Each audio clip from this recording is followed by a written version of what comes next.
আল্লাহু আকবার, আল্লাহু আকবার।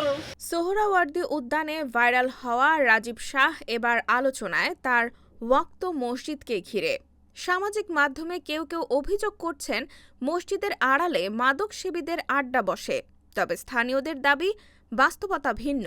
তাদের ভাষ্য, একসময় মাদকাসক্ত থাকলেও এখন রাজীব শাহ সেই জীবন ছেড়ে ধর্মচর্চায় মনোযোগী হয়েছেন। হাসান ভাই, আমরা চাই আমরা মুসলমান ভাই আল্লাহ ইবাদত করি, আল্লাহ ইবাদত করলেই আল্লাহ খুশি হইব, আল্লাহ খুশি হইব। আমরা চাই আল্লাহ খুশি হোক, আল্লাহ তার দিনের পথে চলি।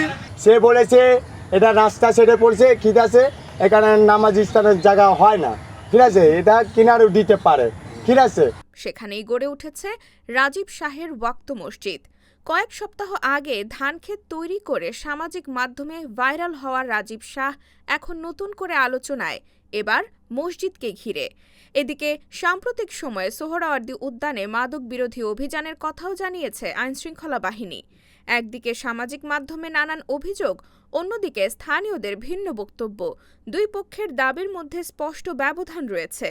তাই অভিযোগের সত্যতা নিশ্চিত করতে সংশ্লিষ্ট কর্তৃপক্ষের নিরপেক্ষ তদন্তই হতে পারে সবচেয়ে গ্রহণযোগ্য পথ।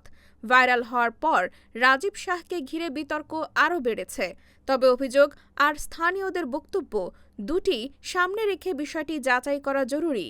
কারণ প্রমাণ ছাড়া কোনো অভিযোগ যেমন প্রতিষ্ঠিত হয় না, তেমনি তদন্ত ছাড়া অভিযোগও পুরোপুরি উড়িয়ে দেওয়া যায় না।